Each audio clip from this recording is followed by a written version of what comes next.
Kadang, cinta datang bukan dari istana, tapi dari warung kecil di pinggir jalan.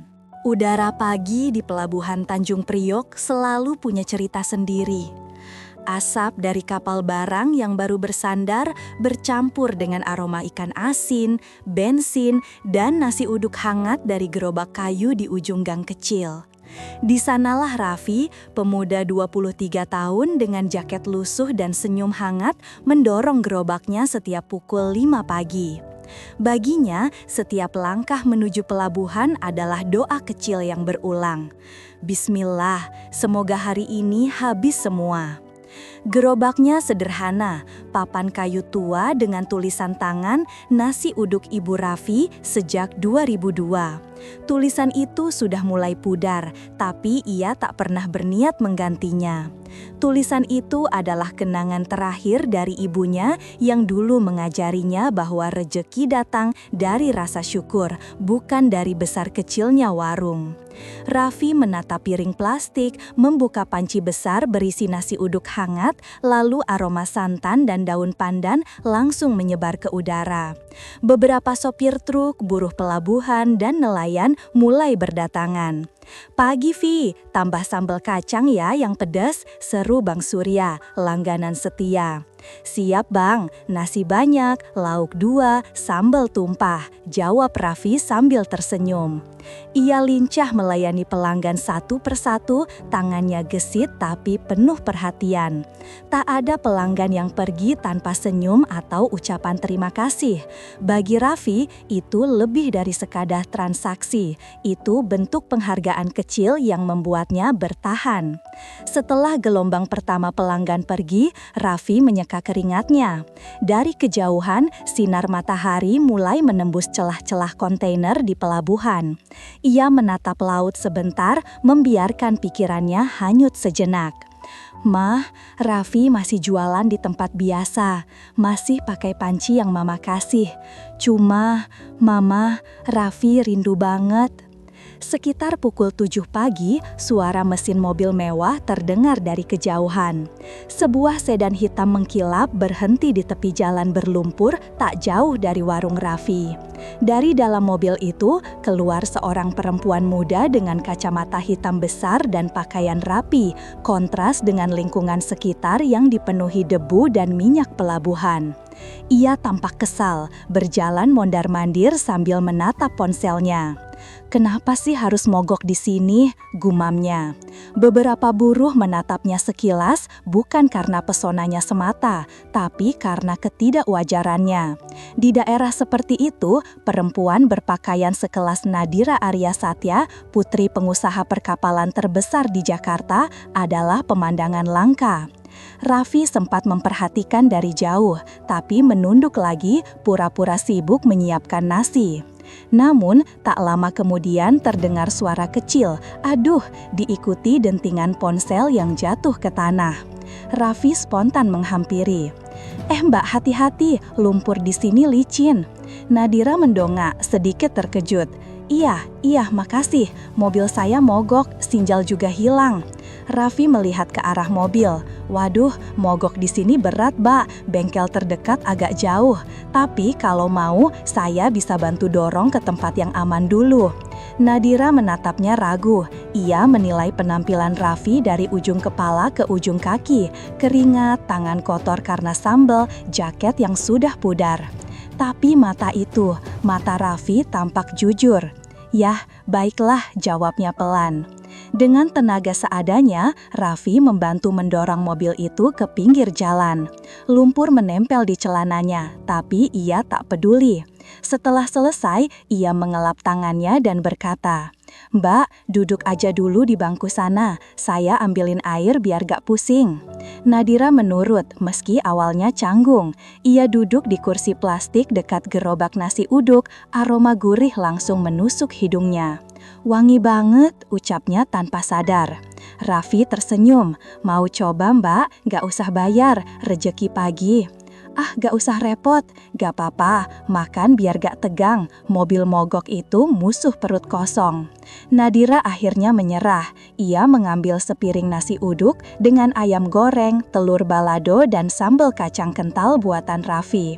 Satu suapan, hening sejenak. Lalu ekspresinya berubah. "Ini enak banget, serius, ini buatan kamu." Raffi mengangguk, malu-malu. "Dulu diajarin sama almarhum ibu, katanya kalau masak buat orang lain harus pakai hati." Nadira menatapnya sejenak, lalu tersenyum. Senyum yang hangat, tulus, dan entah kenapa terasa asing baginya. Waktu berjalan, mobil Nadira akhirnya dijemput sopir cadangan dari kantor ayahnya. Sebelum pergi, ia menatap lagi gerobak Raffi. "Namanya Raffi ya?" "Iya, kalau Mbak, Nadira." "Namanya bagus." Ia tersenyum tipis. "Kamu juga baik." Sebelum masuk mobil, Nadira mengambil selembar tisu dan menulis sesuatu dengan pena kecil dari tasnya. Ia menaruhnya di atas meja gerobak lalu pergi. Raffi baru melihatnya setelah pelanggan berikutnya datang. Di tisu itu tertulis, "Terima kasih untuk sarapan dan bantuannya. Kalau suatu hari kalau buka cabang, kabari aku, Nadira A." Di bawahnya tertulis nomor ponsel. Raffi menatap tisu itu lama.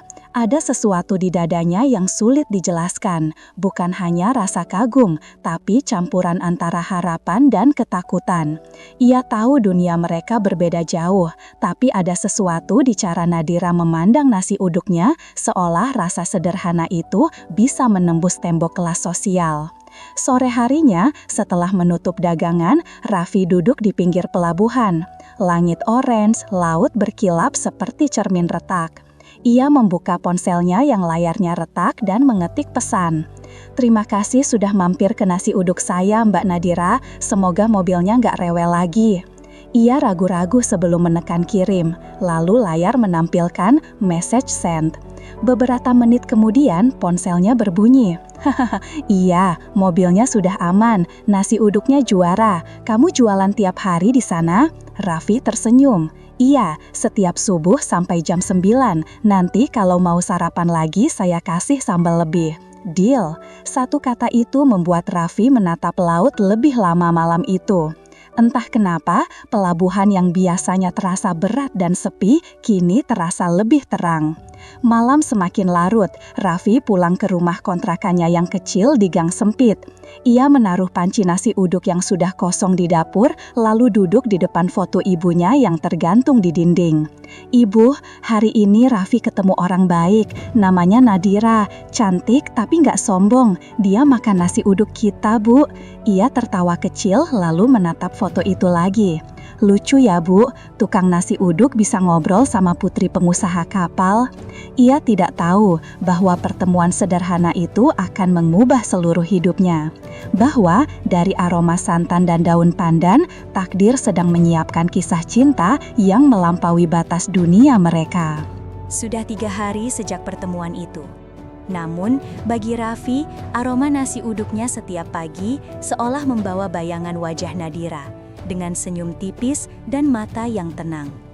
Ia mencoba menepis pikiran itu, tapi setiap kali membungkus nasi, tangannya tanpa sadar menulis, "Terima kasih, semoga harimu indah" di setiap bungkus. Padahal sebelumnya, ia hanya menulis "Selamat pagi". Sementara itu, di tempat lain, dunia Nadira berjalan dengan ritme yang berbeda. Gedung tinggi kaca berlogo Arya Satya Shipping Group memantulkan cahaya matahari pagi Jakarta. Di ruang rapat lantai 20, Nadira duduk di samping ayahnya, Arman Arya Satya, pria berusia 50-an dengan wajah tegas dan suara berat. "Dira, dengarkan, minggu depan kita punya pertemuan dengan investor dari Singapura. Aku ingin kamu hadir dan belajar bagaimana caranya negosiasi, bukan sibuk dengan hal-hal gak penting," katanya tanpa menatap anaknya. Nadira hanya mengangguk pelan. Ia terbiasa dengan nada dingin ayahnya. Namun, pikirannya melayang, bukan ke angka atau laporan bisnis, melainkan ke aroma santan, bawang goreng, dan suara Raffi yang berkata, "Makan biar gak tegang." "Baik, Pak," jawabnya akhirnya. Tapi dalam hati, ia tahu ada bagian dari dirinya yang haus akan kehangatan yang tak pernah ia temukan di rumah besar itu. Hari Sabtu pagi, langit mendung. Nadira duduk di kursi belakang mobil, meminta sopir berhenti di dekat pelabuhan. "Non, ini bukan jalan ke kantor," kata sang sopir bingung. "Iya, saya tahu. Saya cuma mau beli sarapan." Ia turun tanpa menjelaskan lebih lanjut.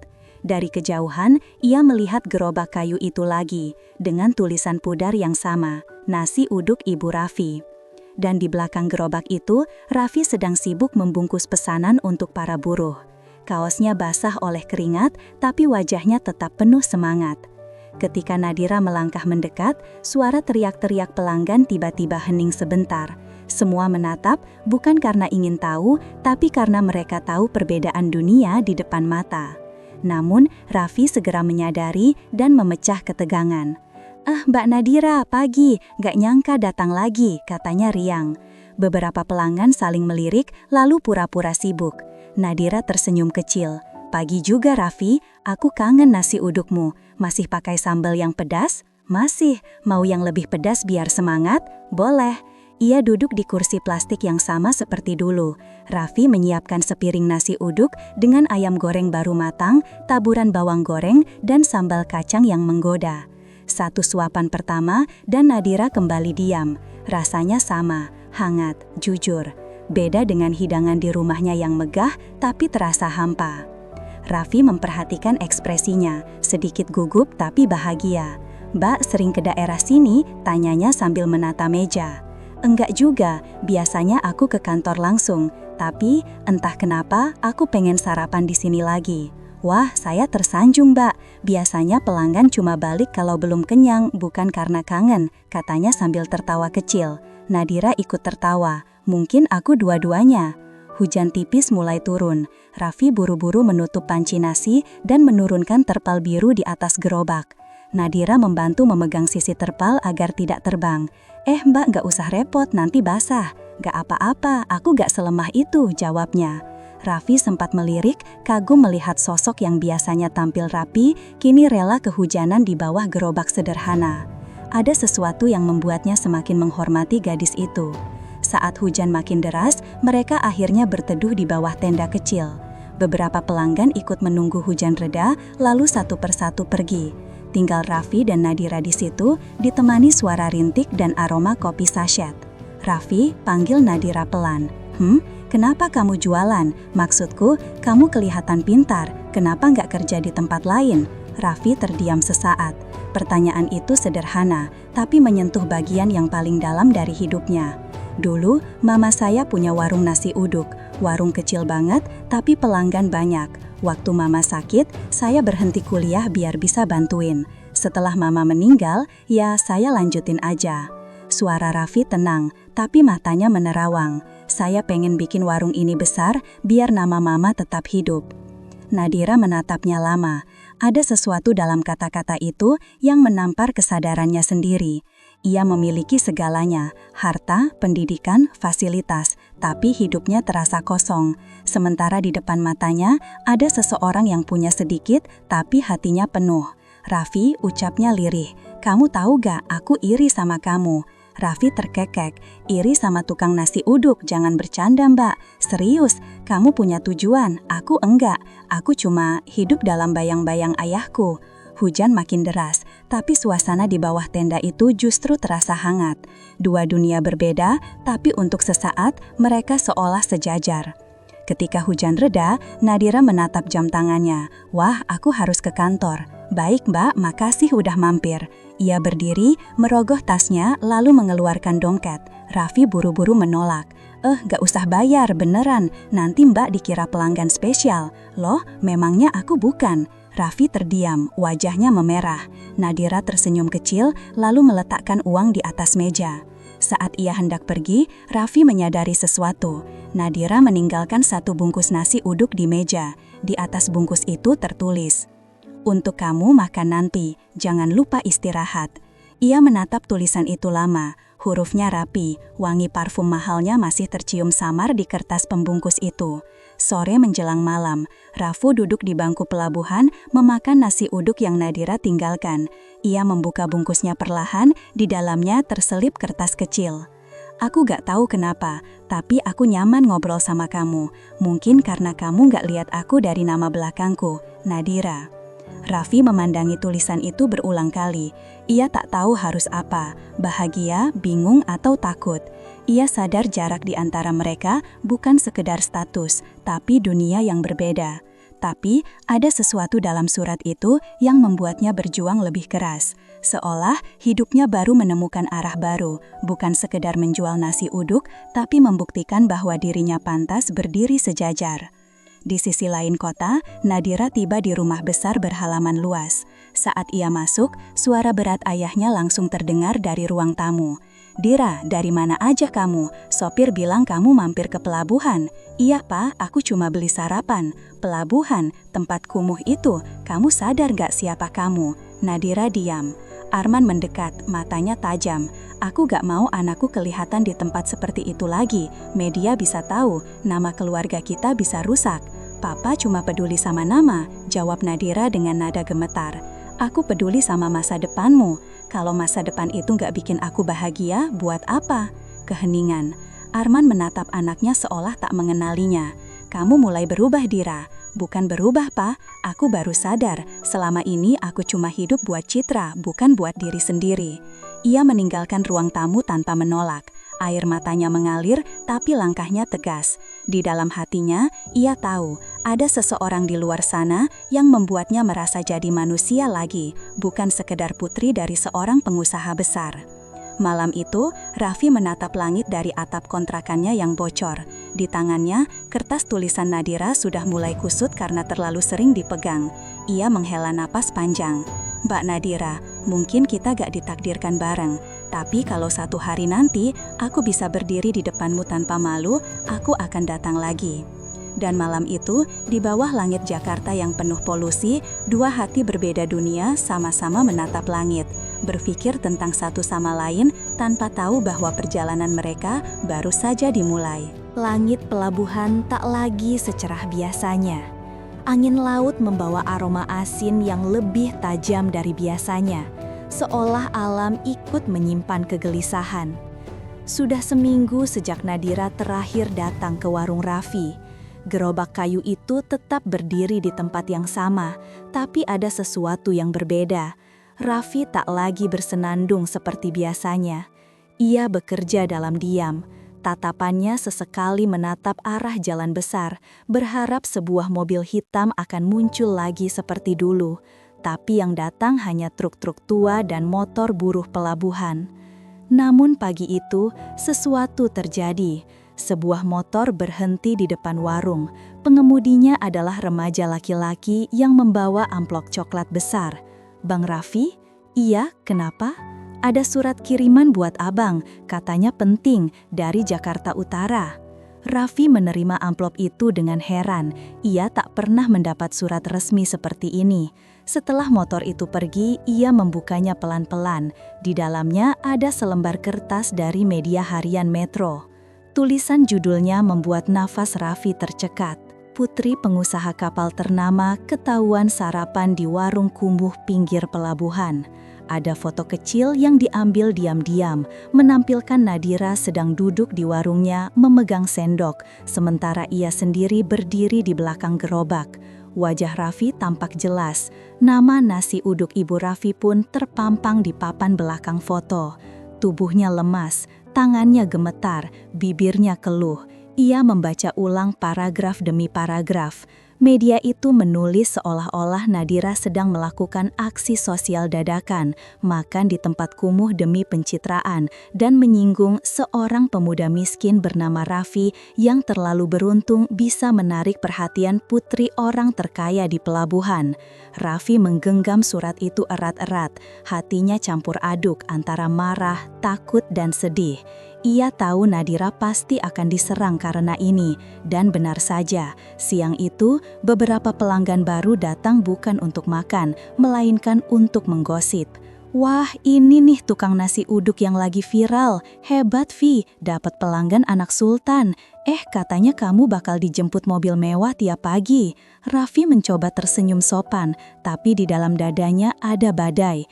Ia ingin menjelaskan, tapi apa gunanya? Orang-orang lebih suka cerita yang heboh daripada kebenaran yang sederhana. Sementara itu, di Menara Kaca Arya Satya Shipping Group, suasana jauh lebih panas. Arman Arya Satya melempar koran ke meja. "Kamu lihat ini, Nadira? Apa ini maksudnya?" Suara bentakannya menggema di seluruh ruangan. Nadira menunduk, wajahnya pucat tapi matanya tetap berani. "Itu cuma salah paham, Pak. Aku cuma beli sarapan." "Beli sarapan di tempat kumuh dengan orang itu? Namanya Raffi dan dia baik." Arman menatap tajam. "Baik?" Ia berjalan mendekat, nada suaranya makin tinggi. "Kamu sadar nggak, satu foto itu bisa bikin reputasi perusahaan ini rusak. Investor bisa batal karena anakku kelihatan akrab dengan tukang jalanan. Jadi harga diri papa lebih penting dari kebenaran? Harga diri keluarga ini gak bisa ditukar dengan sepiring nasi uduk." Kata-kata itu menampar hati Nadira lebih keras daripada bentakan manapun. Ia menggigit bibir, menahan air mata. Papa gak tahu siapa dia. Dia kerja keras, jujur, gak pernah minta apa-apa. "Cukup." Arman menunjuk ke pintu. "Kamu gak boleh ketemu dia lagi. Aku sudah suruh orang mengurusnya. Nama dia akan hilang dari berita. Dan kalau perlu, dari pelabuhan itu juga." Nadira menatap ayahnya dengan ngeri. "Apa maksud papa?" Arman tidak menjawab. Ia hanya menyalakan rokok dan menatap keluar jendela. Dunia bisnis kejam, Dira. Lebih baik dia tahu batasnya. Sore hari, dua pria berseragam datang ke warung. Mereka tidak membeli apa-apa. "Mas Raffi ya?" "Iya, ada apa, Pak?" "Sesuai instruksi pemilik lahan, tempat ini akan ditertibkan. Katanya gang ini akan dibersihkan untuk perluasan area parkir. Tapi saya sudah izin sama Pak Rewe, saya bayar retribusi tiap bulan. Saya cuma jalankan perintah. Maaf, besok pagi tempat ini harus kosong." Raffi hanya bisa berdiri diam saat mereka pergi. Ia tahu pemilik lahan yang dimaksud bukan orang sembarangan. Ia tahu dari mana angin ini bertiup. Malam itu, Raffi duduk lama di depan gerobaknya. Hujan turun dan ia tak beranjak sedikit pun. Tangannya menggenggam surat media itu lalu meremasnya. "Apa salah saya, Mah?" bisiknya lirih. "Cuma karena saya jual nasi uduk untuk orang kaya, saya harus diusir." Ia menatap gerobak itu dengan tatapan kosong. Gerobak itu bukan sekedar tempat dagang, itu rumah, kenangan, satu-satunya warisan ibunya. Tapi sekarang semuanya bisa hilang karena satu foto. Keesokan harinya, Nadira datang ke pelabuhan diam-diam. Ia memakai hoodie dan masker, berusaha agar tidak dikenali. Namun yang ia temukan hanya jalan kosong. Gerobak Raffi sudah tidak ada. Bekas roda masih terlihat di tanah basah. "Raffi," bisiknya. Suaranya nyaris tak terdengar di antara deru kapal dan klakson truk. Ia mencari ke sekitar, bertanya pada buruh-buruh yang lewat. "Mas Raffi, wah udah gak jualan lagi, Non. Katanya diusir, kasihan banget padahal makanannya enak." Nadira menggigit bibir, tangannya gemetar. Ia tahu ini bukan kebetulan, ayahnya pasti dibalik semuanya. Ia mengambil ponselnya, menekan nomor Raffi yang masih tersimpan, tapi panggilan itu tidak tersambung. Ia mencoba lagi dan lagi, tetap nihil. Air matanya jatuh satu-satu, semesta seolah bersekongkol memisahkan dua dunia yang sempat bersinggungan sebentar. 3 hari berlalu, Raffi pindah ke tempat baru di gang kecil di dekat rumahnya. Ia mulai jualan lagi, tapi tanpa semangat. Pelanggannya berkurang karena lokasi itu jauh dari pelabuhan. Namun setiap kali ada pelanggan baru, ia masih menulis catatan kecil di bungkus nasi. "Terima kasih, semoga harimu indah." Suatu sore, ketika ia menutup warung, seorang anak kecil datang sambil membawa kertas lusuh. "Bang, ada titipan surat dari Mbak Cantik yang nyari abang di pelabuhan," katanya. Raffi langsung tertegun. Ia mengambil surat itu dengan tangan gemetar. Di atas amplop tertulis dengan tinta biru halus, "Untuk Raffi, dari Nadira." Ia membukanya dengan hati-hati. Tulisan tangan yang lembut itu menari di kertas. "Raffi, aku minta maaf untuk semua yang terjadi. Aku gak tahu foto itu diambil. Aku gak tahu papa akan sekejam itu. Aku nyari kamu ke pelabuhan tapi kamu sudah gak ada. Tolong jangan berhenti jualan. Aku percaya kamu akan berhasil. Kalau dunia itu terlalu sempit untuk kita sekarang, mungkin suatu hari nanti dunia itu akan cukup luas untuk menampung dua orang seperti kita. Tetaplah jadi Raffi yang aku kenal, yang senyumnya bikin pagi terasa berarti." "Nadira." Air mata Raffi jatuh, menodai tinta surat itu. Ia menatap huruf-hurufnya lama sekali, lalu menatap langit yang mulai gelap. Hatinya sakit, tapi di balik luka itu tumbuh sesuatu, tekad. "Baik, Mbak Nadira," bisiknya pelan. "Kalau dunia ini sempit buat kita, aku akan perlebar dunia itu." Malam itu, di bawah lampu jalan yang redup, Raffi menulis ulang papan nama gerobaknya. Tulisan pudar "Nasi uduk Ibu Raffi" ia perbaiki dengan cat baru, dan di bawahnya ia tambahkan satu baris kecil, "Untuk seseorang yang percaya pada rasa sederhana." Langit pelabuhan mungkin tak lagi biru, tapi di dada Raffi ada sinar kecil yang belum padam, cahaya dari sebuah harapan yang menolak mati. Pagi itu, Jakarta tampak muram, meski matahari berusaha menembus kabut asap pelabuhan. Di antara gedung-gedung tinggi dan suara klakson yang bersautan, sebuah mobil hitam mengantarkan Raffi ke kawasan elit Menteng. Ia duduk di kursi belakang, tangannya menggenggam sebungkus nasi uduk yang dibungkus daun pisang. Aromanya masih sama, wangi santan dan bawang goreng yang dulu jadi kebanggaan ibunya.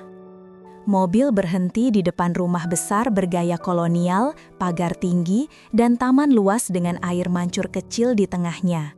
Itulah rumah keluarga Nadira, rumah yang lebih mirip istana daripada tempat tinggal.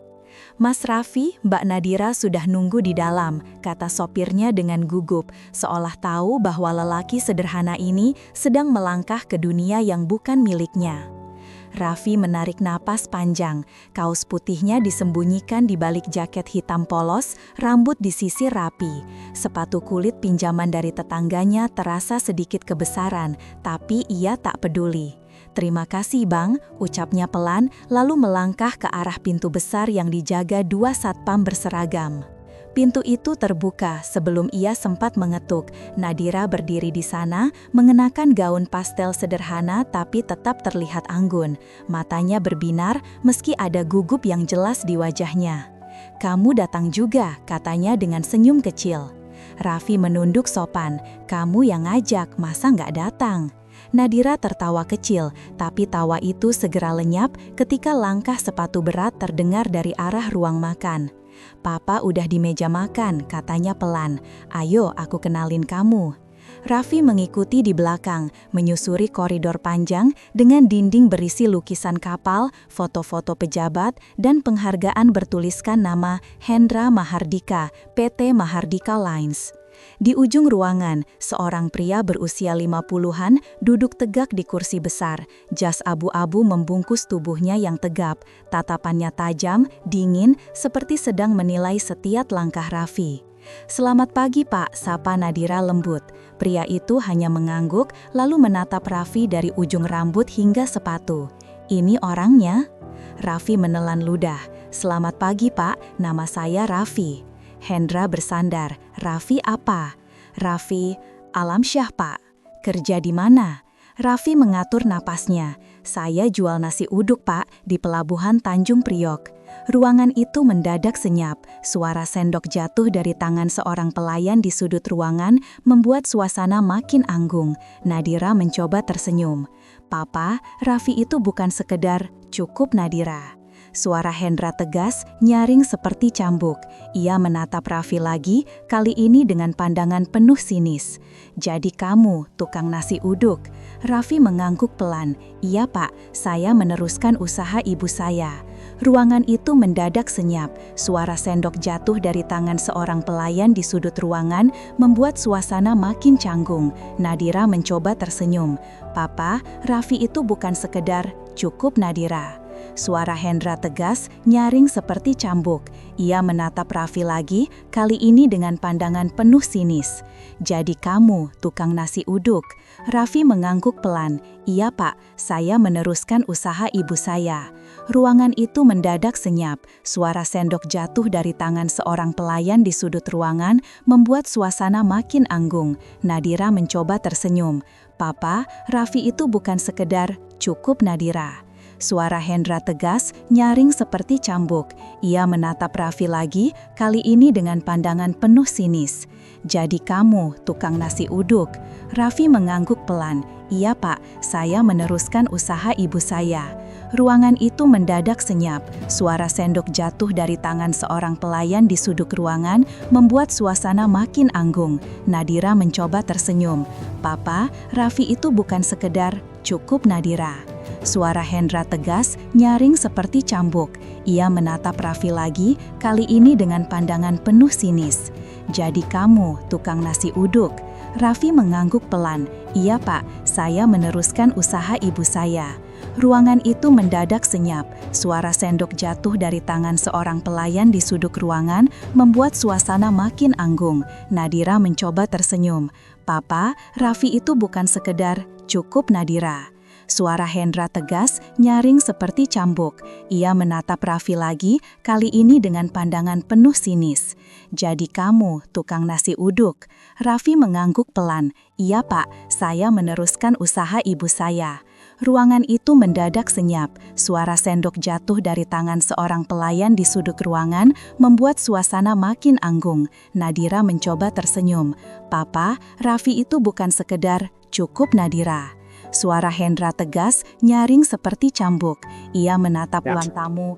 Raffi lalu menatap putrinya lama-lama, lalu beranjak pergi ke ruang kerjanya. Di sana, di antara tumpukan dokumen kapal dan peta pelayaran, ada sekelibat bayangan masa mudanya sendiri. Ketika ia dulu juga dicemooh karena menikahi wanita penjual sayur di pasar. Tapi kesombongan yang ia pelihara menenggelamkan kenangan itu. Di luar, hujan turun perlahan. Raffi berdiri di bawah atap depan rumah, menatap jalanan basah. Mobil yang menjemputnya belum datang. Ia membuka jaketnya, menatap bekas cipratan santan di lengannya. "Habis perkara," gumamnya pelan. Namun, sebelum ia pergi, suara langkah ringan mendekat. Nadira keluar dengan payung di tangan, tanpa peduli tatapan satpam yang bingung. Ia berlari ke arah Raffi dan berhenti tepat di depannya. "Kamu nggak harus pergi gitu aja," katanya sambil terengah. "Aku minta maaf, aku nggak nyangka papa bakal sekeras itu." Raffi menatapnya lembut. "Bukan salah kamu Nadira, aku udah tahu dunia kita beda jauh." "Jangan bilang gitu." Nadira menggenggam tangan Raffi erat. "Aku nggak peduli dunia manapun, yang aku tahu kamu satu-satunya orang yang bikin aku ngerasa hidup." Raffi tersenyum pahit. "Dan aku nggak akan nyeret kamu ke dunia yang cuma punya gerobak dan wajan tua." Hujan makin deras. Raffi melangkah mundur, menatap Nadira sekali lagi sebelum naik bajak yang lewat di depan. Nadira berdiri di bawah payung, diam, menatap punggung lelaki yang semakin menjauh di antara kabut hujan. Dalam genggamannya, payung itu bergoyang. Di dalam hatinya, sesuatu retak, seperti gelas kristal yang jatuh dari meja besar di ruang makan itu. Malamnya, di pelabuhan, Raffi duduk di depan gerobaknya yang sudah tutup. Ia menatap laut yang hitam dan bergelombang. Angin laut menerpa wajahnya, membawa aroma asin dan kenangan pahit. Ia membuka ponselnya. Ada satu pesan dari Nadira. "Aku akan nunggu kamu sampai papa berhenti memandang rendah orang baik. Jangan berhenti berjuang ya." Raffi menatap layar itu lama. Senyumnya tipis tapi hangat. Ia mengetik balasan singkat. "Aku nggak akan berhenti, tapi mungkin suatu hari nanti aku bukan lagi tukang nasi uduk yang kamu kenal."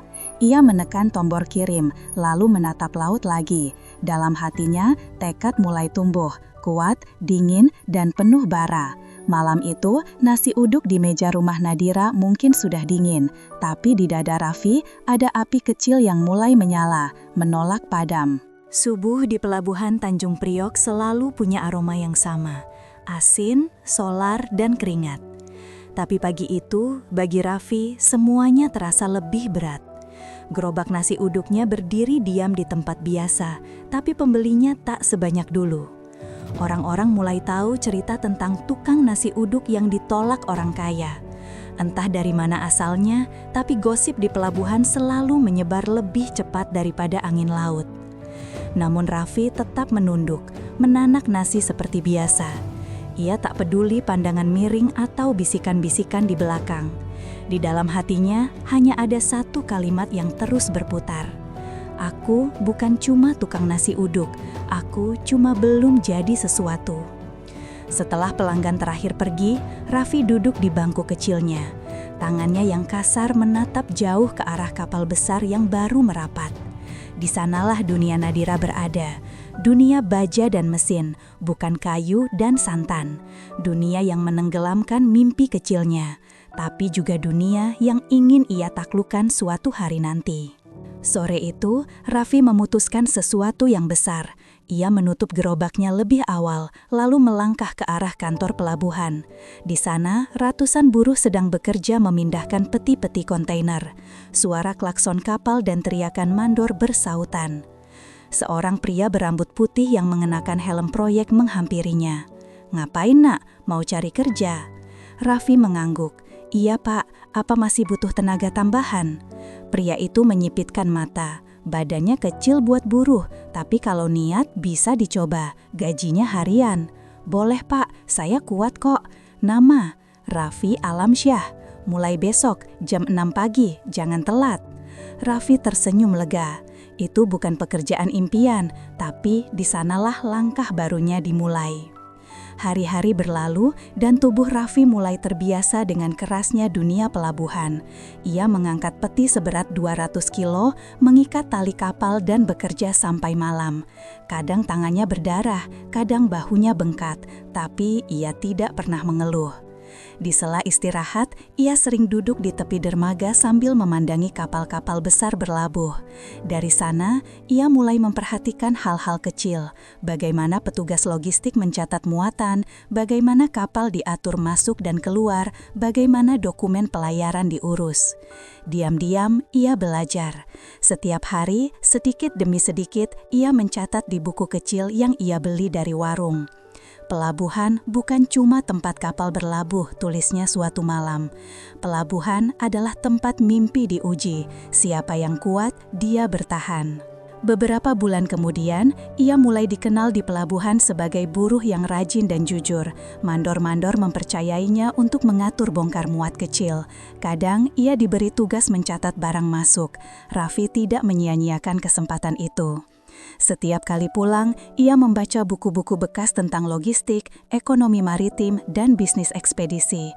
Sebagian besar ia beli dari pedagang loat di Pasar Senen. Kadang uang makan sehari habis hanya untuk membeli satu buku lusuh. Namun malam-malam itu, ditemani lampu minyak dan secangkir kopi hitam, membuatnya merasa hidup.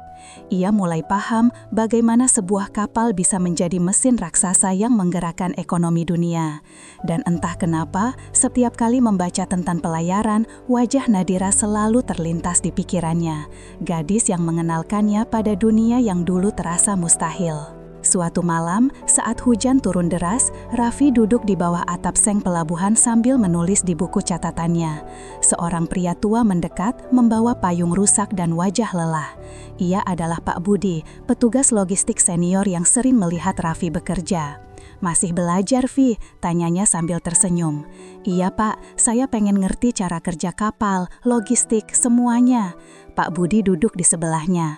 "Ngapain susah-susah? Kerja aja yang penting makan." Raffi menatap laut gelap di depan mereka. "Saya pengen lebih dari sekedar makan, Pak. Saya pengen ngerti gimana cara bikin hidup saya berubah." Pak Budi terdiam sejenak. Hujan makin deras, tapi di mata tuanya ada sedikit kilau. "Kamu mirip saya waktu muda. Bedanya, saya berhenti di tengah jalan." "Kenapa, Pak?"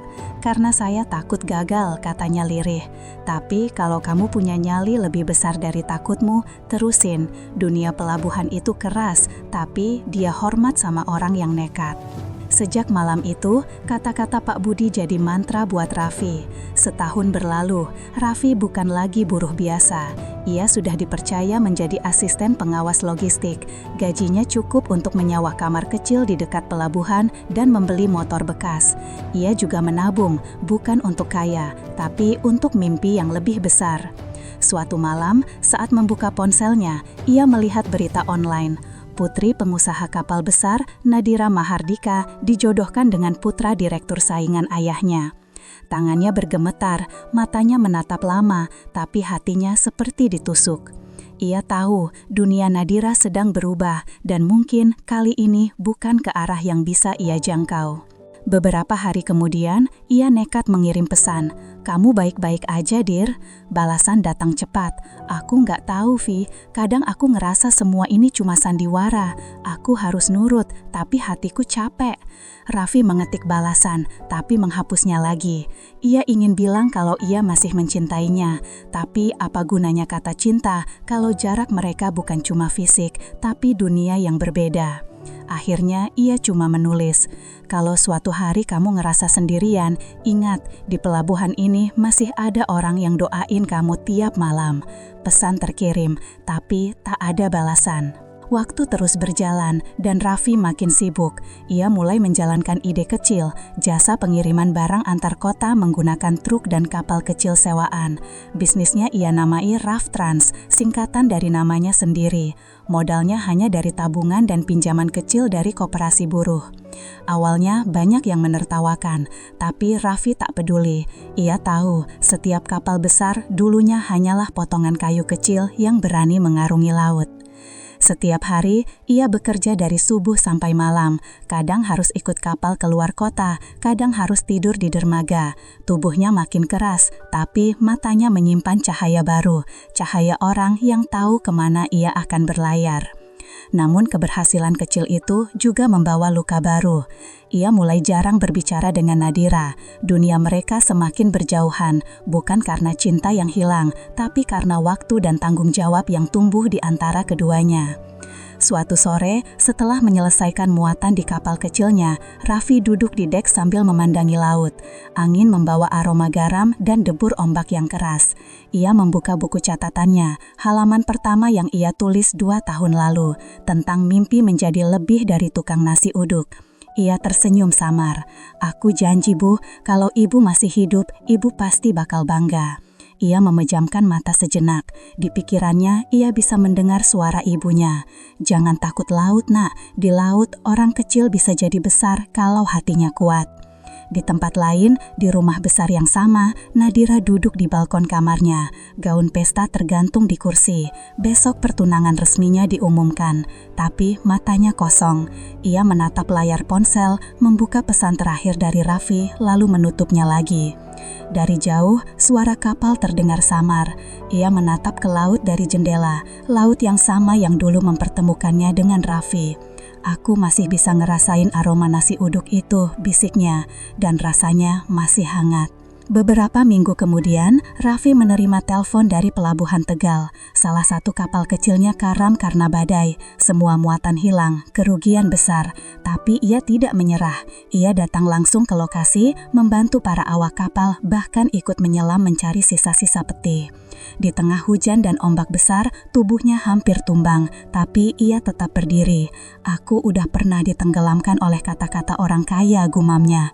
"Kali ini laut pun gak akan bisa menenggelamkan aku." Dan malam itu, di tengah gelap dan badai, Raffi menatap laut, bukan dengan rasa takut, tapi dengan keyakinan. 3 tahun berlalu, Raffi kini memimpin armada pengiriman kecil dengan 3 kapal kargo ringan. Raftrans mulai dikenal di beberapa pelabuhan kecil di Jawa dan Sumatera. Namanya mulai diperbincangkan sebagai pengusaha muda yang datang dari bawah. Tapi di hatinya masih ada satu pelabuhan yang belum ia kunjungi, hati Nadira. Dan di sanalah takdir mulai mengatur pertemuan yang akan mengguncang keduanya. Waktu yang cukup lama untuk melupakan seseorang, tapi bagi Raffi, setiap pagi di pelabuhan tetap terasa seperti 5 menit setelah kepergian Nadira. Aroma laut masih sama, hanya saja sekarang ia melihatnya dari dek kapal miliknya sendiri. Tulisan besar RAF Trans Maritime Logistics terukir di sisi kapal kargo barunya, Nusa Arunika. Kapal itu tidak sebesar kapal milik perusahaan Mahardika Lines, tapi cukup untuk membuat Raffi disegani di kalangan pelaku logistik menengah. Ia berdiri di atas jembatan kendali, mengenakan kemeja putih dan jaket kerja biru tua. Di lehernya tergantung ID card bertuliskan CEO Raffi Alamsyah. Setiap kali ia menatap laut, ada bisikan kecil yang mengingatkannya. Laut ini dulu hanya saksi luka, sekarang dia jadi saksi kebangkitan. Pagi itu, Raffi mendapat kabar penting, akan ada tender besar untuk proyek distribusi logistik pelabuhan baru di kawasan utara Jakarta. Proyek itu nilainya ratusan miliar dan salah satu penyelenggaranya adalah PT Mahardika Lines. Berita itu membuat jantungnya berdetak lebih cepat. 5 tahun ia berjuang tanpa melihat wajah Nadira. 5 tahun ia menahan semua rindu di antara kerja keras dan badai laut. Dan kini takdir membawanya ke tempat di mana semuanya dulu berakhir. Pak Raffi, suara sekretarisnya membuyarkan lamunan.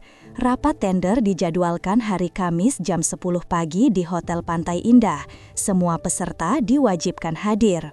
Raffi mengangguk. Baik, siapkan semua berkas. Kita datang bukan buat kalah. Kamis pagi datang. Langit Jakarta berwarna abu-abu lembut seolah menahan hujan. Di ballroom hotel megah itu, para pengusaha besar berdatangan dengan jas mahal dan senyum politikus. Di tengah kerumunan itu, langkah Raffi terasa tenang tapi mantap.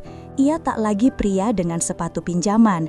Kini, setiap langkahnya membawa nama yang ia bangun dengan keringat. Tapi begitu matanya menatap ke ujung ruangan, napasnya tercekat. Di sana, di balik meja panjang dengan papan nama PT Mahardika Lines, duduk seorang wanita dengan jas putih gading dan rambut disanggul rapi. Tatapannya tenang, matanya fokus membaca berkas, tapi Raffi tahu benar siapa dia. Nadira, 5 tahun tidak mengubah kecantikannya, hanya menambahkan aura kedewasaan dan ketegasan yang dulu belum ada. Ia tampak seperti wanita yang sudah berdiri di dunia ayahnya, tapi matanya masih menyimpan lembutnya laut sore di pelabuhan. Raffi terpaku, dunia terasa berhenti berputar, semua suara hilang, tersisa hanya degup jantungnya sendiri. Sampai akhirnya Nadira mendongak dan mata mereka bertemu. Hanya sepersekian detik, tapi cukup untuk mengembalikan semua kenangan yang terkubur. Nasi uduk hangat, hujan di depan rumah, janji diam yang tak pernah terucap. Waktu seolah berputar mundur, tapi kali ini Raffi tidak lagi menunduk. Acara tender dimulai, Raffi dan timnya mempresentasikan rencana logistik mereka dengan percaya diri. Suaranya tenang, penjelasannya matang. Beberapa peserta lain menatap kagum, tak menyangka bahwa mantan buruh pelabuhan bisa bicara sefasih seorang direktur veteran. Sementara itu, Nadira duduk diam di sisi ruangan, memperhatikan setiap kata. Ada rasa bangga yang tak bisa ia sembunyikan. Lelaki yang dulu datang dengan bungkusan nasi uduk, kini berbicara di panggung yang sama dengan pengusaha-pengusaha papan atas. Namun di balik rasa bangga itu, ada getaran kecil di dadanya, getaran yang sama seperti 5 tahun lalu. Setelah presentasi selesai, panitia mengumumkan waktu istirahat. Raffi menuruni panggung, berjalan ke arah luar ruangan untuk mengambil udara segar. Di tengah lorong sepi, suara langkah lembut menghentikannya. Raffi, suara itu lembut tapi tegas, suara yang ia kenal bahkan dalam mimpi. Raffi berbalik, Nadira berdiri di sana tanpa jas formalnya, hanya mengenakan blaus putih sederhana, tapi tatapan matanya tetap sehangat dulu. "Dir," Raffi hanya bisa mengucapkan itu. Tidak ada kalimat lain yang bisa mewakili campuran rindu, kaget, dan kagum di dadanya. Mereka berdiri dalam diam selama beberapa detik, lalu Nadira tersenyum kecil. "Kamu banyak berubah." Raffi menatapnya dalam. "Kamu juga, tapi matamu masih sama." Nadira tertawa pelan, menunduk. "Aku nggak nyangka kita bakal ketemu kayak gini." Takdir suka bercanda, balas Raffi. Dulu aku datang ke rumahmu cuma bawa nasi uduk. Sekarang aku datang buat rebut tender dari perusahaan ayahmu. Nadira menatapnya serius, tapi matanya lembut.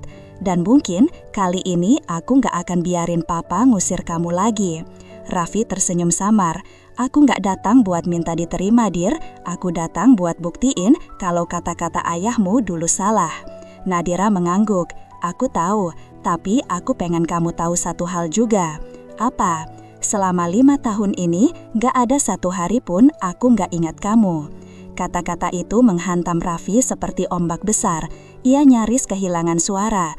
Tapi sebelum ia sempat menjawab, suara dari pengeras ruangan memanggil.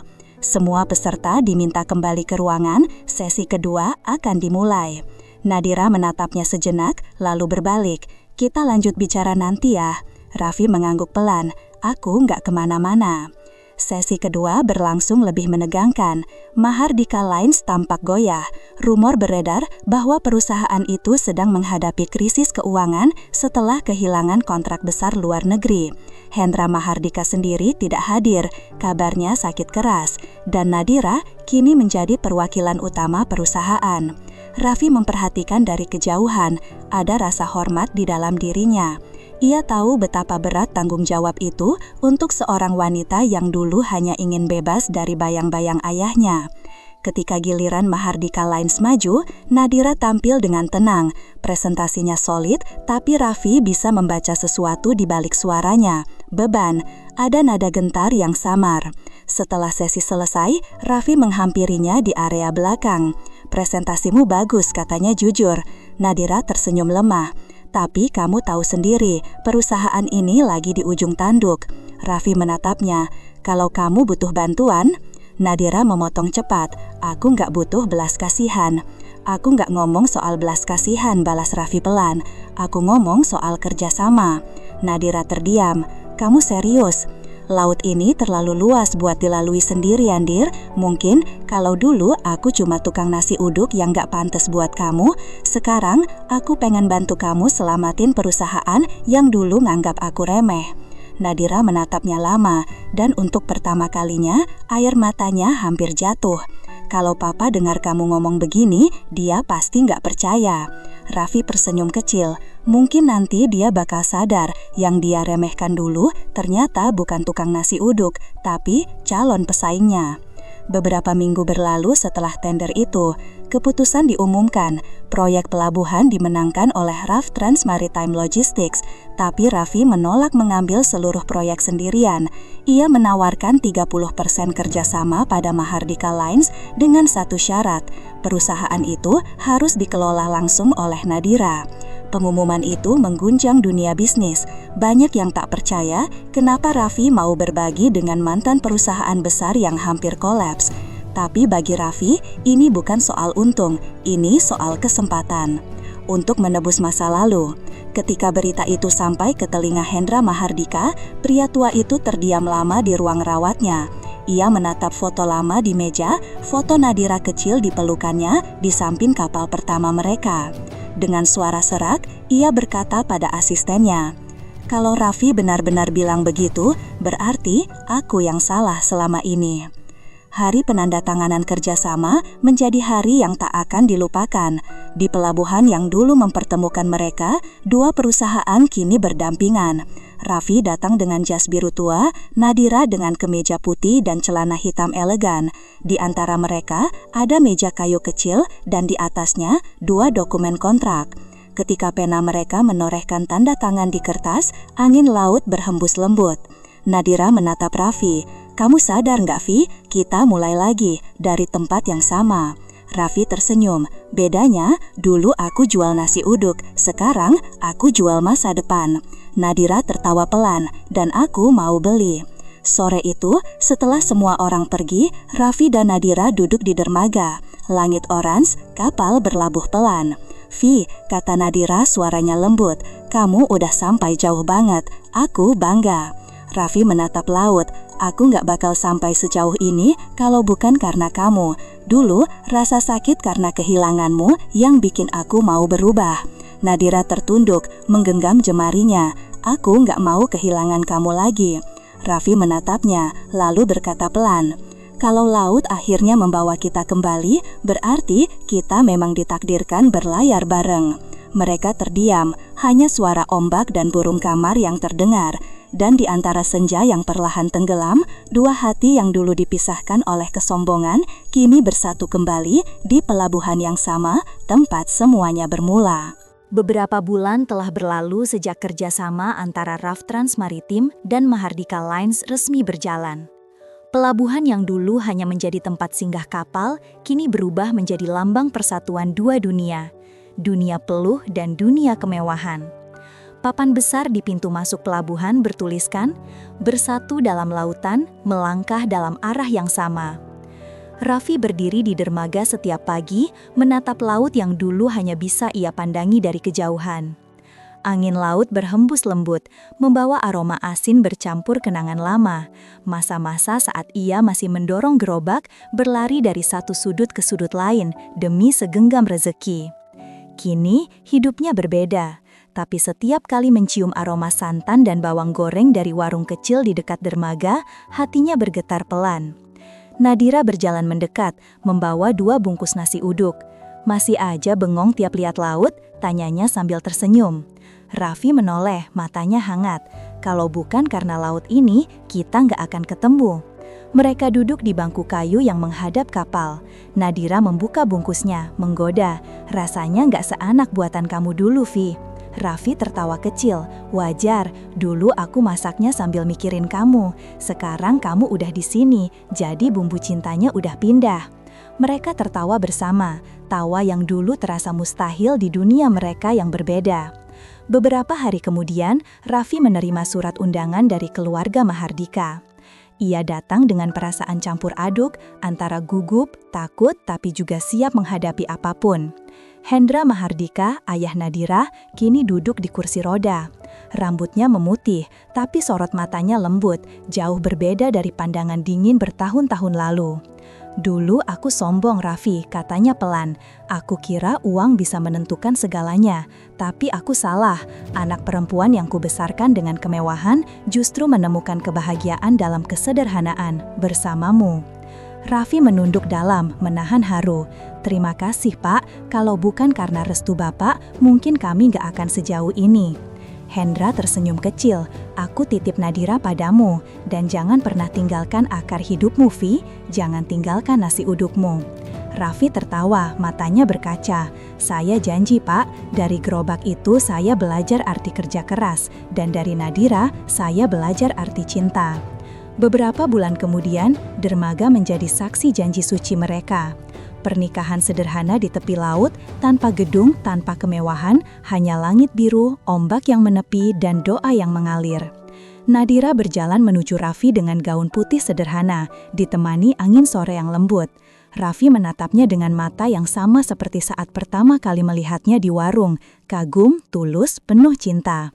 Ketika tangan mereka bersatu, Raffi berbisik, "Dulu aku cuma bisa menatapmu dari jauh, sekarang aku berjanji menatapmu seumur hidup."